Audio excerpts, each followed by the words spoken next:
Imagine stepping into a room, and without speaking a single word, one person silently takes command of the atmosphere. Their presence changes everything. People laugh when they laugh.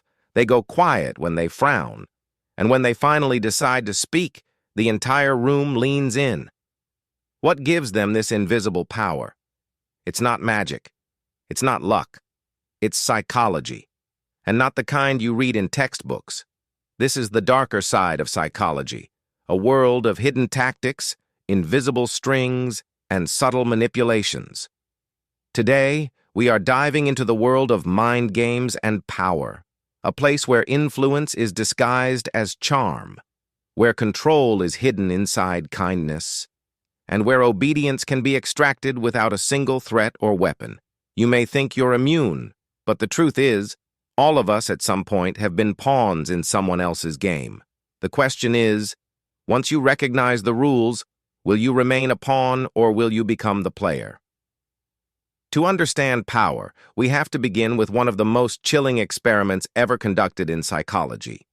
In the early 1960s, psychologist Stanley Milgram wanted to explore one terrifying question: how far will ordinary people go in obeying authority? The setup was simple. Volunteers were told they were participating in a memory study. Their task: deliver an electric shock to another person every time they answered a question incorrectly. The shocks started small, barely a tickle.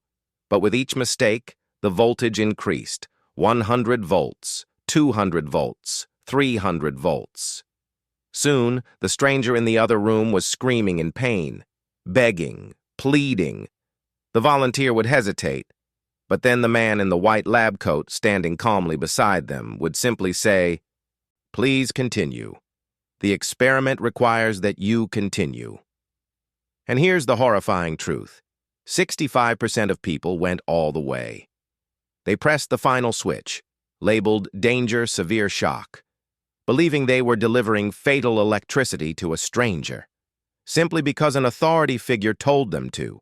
No violence, no threats, just the invisible weight of authority. This experiment revealed something deeply unsettling about the human mind. Most of us, under the right conditions, will obey power, even if it means hurting others. And this is where mind games begin. Dark psychology is not random. It is structured. It is calculated. It is built on predictable weaknesses of the human brain. At the core are three of the most powerful mind games. The authority game. Humans are trained from childhood to respect symbols of power: the uniform, the badge, the suit, the confident voice. We trust people who appear powerful, even when they haven't earned it. The scarcity game. Nothing triggers panic faster than the idea of missing out. Only 2 seats left. Limited time offer. This relationship is your only chance. Scarcity hacks the survival instincts of the brain, forcing us to act irrationally out of fear of loss. The fear game. Perhaps the oldest trick in the book. Create fear. Magnify it. Then offer yourself as the solution. It works in toxic relationships, in politics, in cults. Fear makes us surrender control. Fear makes us cling to whoever promises safety. Once you recognize these games, you begin to see them everywhere. Some of the most devastating power games don't happen in laboratories or governments. They happen in the quiet of our relationships. Take the silent treatment. On the surface, it seems childish, just ignoring someone. But psychologically, it's devastating. Humans crave connection. Silence feels like rejection, and rejection feels like danger. So the victim bends, apologizes, compromises, not out of guilt, but out of desperation to end the silence. That's power, or consider gaslighting. This is perhaps the most sinister of all relationship mind games. Gaslighting erodes your reality. You're remembering wrong. You're overreacting. "I never said that." You're imagining it. Over time, the victim stops trusting their own memory, their own judgment. And when you can't trust yourself, you hand over control to the manipulator. That's when they own your reality. Now let's move from love to labor. The workplace is a breeding ground for subtle mind games. Some bosses never raise their voices. They don't have to. Their presence alone demands obedience. They've mastered what psychologists call dominance cues.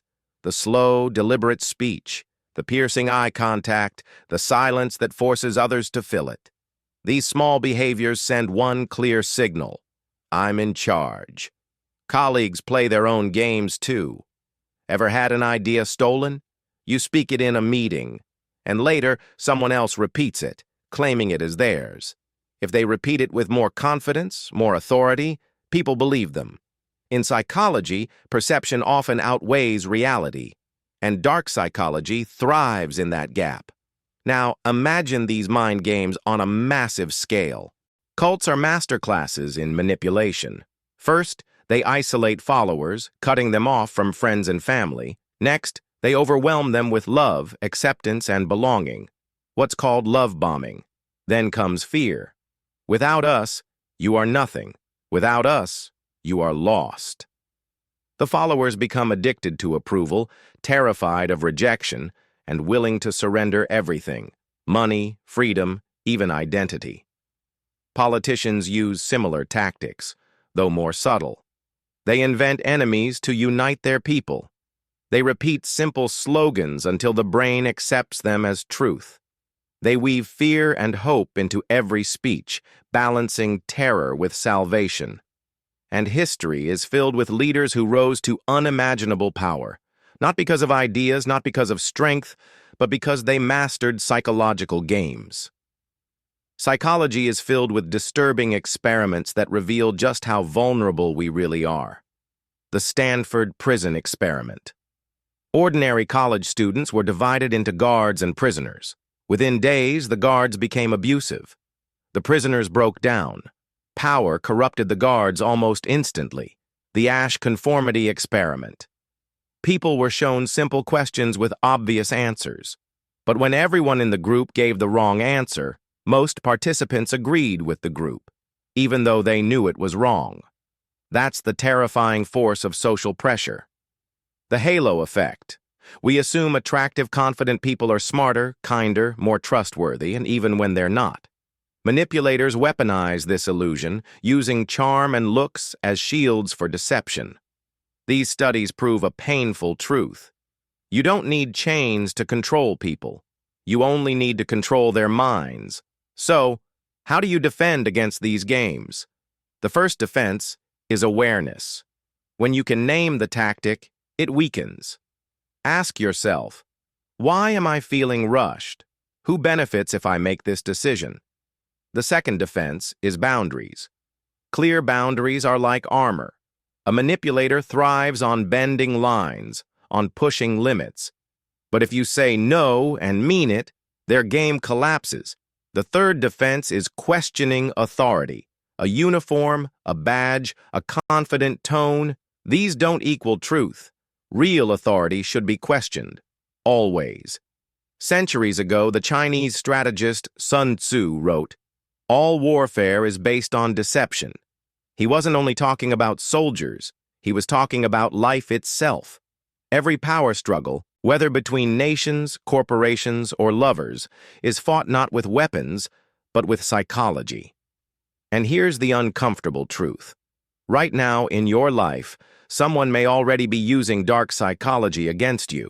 It could be a boss, a partner, a friend, a leader. The game is already being played. The question is, do you remain the pawn, or do you learn the rules and become the player? Mind games are everywhere, in conversations, in relationships, in workplaces, in politics. The people who understand them control those who don't. But knowledge changes everything. The moment you see the tactic, the illusion shatters. So the next time someone tries to manipulate you, remember this. Real power isn't about shouting the loudest. It isn't about dominance or fear. Real power is about seeing the hidden moves, understanding the rules, and refusing to be controlled. Because the strongest mind is not the one that plays blindly. It's the one that plays the game without becoming the pawn.